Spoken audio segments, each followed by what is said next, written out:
The fairies flew so fast they arrived at the loft in minutes. Even so, when they opened the door, they knew they hadn't been fast enough. Dishes were broken. Furniture was upside down. The windows were wide open. "I've a fear Eagle Elf found him first," Blossom cried. "This has not been a great day," Officer moaned. "You know what this means, don't you?" Molly said. She took off her dress and wrung out the sweat. "Ooh!" Wanda screeched as shattered the last unbroken glass. "We have to go to Eagle Ellis in the evil and scary castle to find him?" Molly nodded. The sweat poured down her face. It made it hard for her to talk. "So much for fairy tale endings," Blossom sighed. "All right," Officer said. Enough wouldn't be whining. "No, I want to see fairies flying, and I want to see it now." The fairies jumped into the air. They were afraid to disobey. They flew out the window and straight towards the evil kingdom of Ego Ella. No. Ooh. Shrek stopped talking. A strange moan filled the air. "No. What's that noise?" Shrek asked. The forest children rolled their eyes. They pointed at Donkey. His head was buried under his legs and his ears were wrapped around his eyes. Shrek shook his head. He tapped Donkey on the shoulder. Donkey slowly pulled an ear away from his right eye and looked up. "It's bad, Shrek," Donkey said. "It's very bad. I don't think it's going to work out for the princess." "Donkey," Shrek barked. "If you can't take it, then go into the house." "Yeah," the children cried. "It's just a stupid fairy tale," said a wooden boy with a big nose. "Well, thanks a lot," Shrek said. "I thought it was going pretty well." "You know what I mean," said the boy. "It's a really good story, but come on. It's just a story. I would never get scared." At that moment, the boy's nose grew an inch. "Okay, that's a little scary," he confessed, "but keep going." The children cheered. Donkey took a deep breath. "I'm cool," he said. "Go ahead, Shrek. I can take it." The fairies flew and flew. The air grew dark with Ego Ella's evil smoke. The castle loomed up through the dark mist.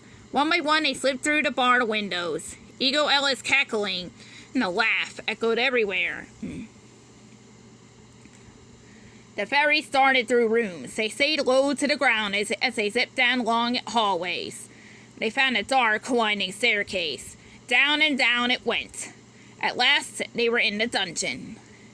There they found the prince. He was tied up and gagged. Without a word, the fairies went to work freeing him. "Whoop-de-doo, who are you?" the prince exclaimed once he was freed. "Never mind that," Officer said. "You had to kiss a princess." "No can do. My heart is true to a girl I met before sunset." The fairies exchanged glances. "Why did he rhyme everything?" "No, right, that's good," Molly said, "because that's who we're talking about."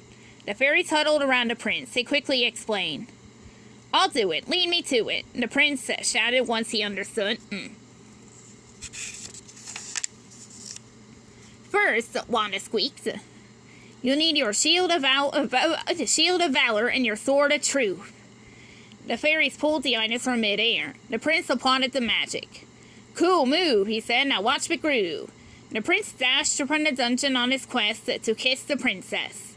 "Do you think all that rhyming will distract him from his mission?" Officer asked. "He's a very strange boy," Molly responded. The fairies nodded in agreement. Ego Ella was fast upon the prince. She seemed to know he had escaped almost before he had. "Not so fast, you little pimpled princess. Prince," she screeched. The prince scrambled up the cliff from the castle's moat. "I won't let you kiss her and spoil all my fun," Ego Ella exclaimed. "You got no choice, though, evil one. I'd love to chat, but I have to run." As you can see by the setting sun, this little time to goodness is gone. The prince made a dash for the safety of the forest. Ego Ella raised her arms to set fire to the trees closest to her. But the prince was safe within the woods. "Drat!" she screamed with her hand around the raven's neck. She shook the bird at the prince. "You haven't won yet." "But I've never made a better bet," he declared. Ego Ella flew over his head as he ran through the forest. "Stop rhyming!" she screamed. "Perfect timing." He shouted and slashed the vines with his sword of truth. 2 huge branches fell toward Ego Ella. She dodged them but lost sight of the prince. The fairies watched from a distance. They gave each other high fives. "Ah!" Ego Ella yelped. How dare you? You have broken one of my perfect teeth. Now you will pay. That prince is growing on me, Wanda squealed. As Ego Ella screamed, the prince tunneled toward the kingdom. He ran through secret passageways he played in as a child. In no time, he was at the gates of the princess's palace. Knock, knock, knock, anybody there? I'm here for my true love, so funky and fair. The door swung open. There stood Ego Ella. You think I'm stupid? You think you could beat me just like that? I seen better moves on a 20-year-old cat, the prince answered. He held up his shield of valor and charged the door. I'm not impressed, she shouted. Her powerful evil rippled the shield from his hand. You look silly with your sword of valor and your sword of truth. They look a lot better than your missing tooth. Ego Ella gasped and covered her mouth in embarrassment. The prince dashed towards the stairway that led to the princess's tower. Ego Ella met him at every turn. But the prince held her back with his sword. The fairies watched with great concern. Would it be fair if we did him a few favors? Blossom whispered. Wanda didn't wait for an answer. She flew at Ego Ella. Take that, she squeaked. She kicked her little feet in rapid style. In an instant, she had tapped out the rest of Ego Ella's teeth. Ego Ella tried to say she couldn't make any evil words without her teeth. She couldn't cast any spells, or win any beauty pageants. Molly tapped her wand on the wall behind Ego Ella. A window appeared. Blossom flew very close to her and said, Farewell, you fierce fairy. Ego Ella tried to dodge Blossom's flying spit, but instead, she tumbled right out the window. Hooray! The children were delighted. Shrek smiled. Ego Ella screamed. Then there was a huge splash. Kasploosh! Ego Ella disappeared into the moat. At that very moment, the prince kneeled before the sleeping Rose. He kissed her on the lips.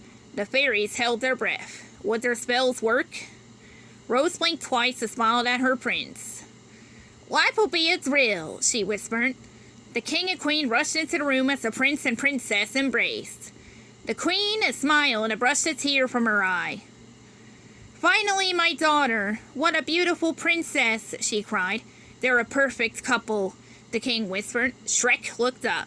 The fuzzy bear and the pointy-eared gnome were giggling. The pot-bellied dwarf and the tiny little fairy squealed. Donkey was crying tears of joy. Throughout the kingdom, bells tolled joyfully. The princess was home. Yay! The children cheered and danced. Right on! Exclaimed Donkey. Now that's beautiful. Shrek laughed and said, and everyone lived happily ever after. And then he looked at Donkey and said, okay? Ah, Shrek, Donkey said. You know I just love a happy ending. The end.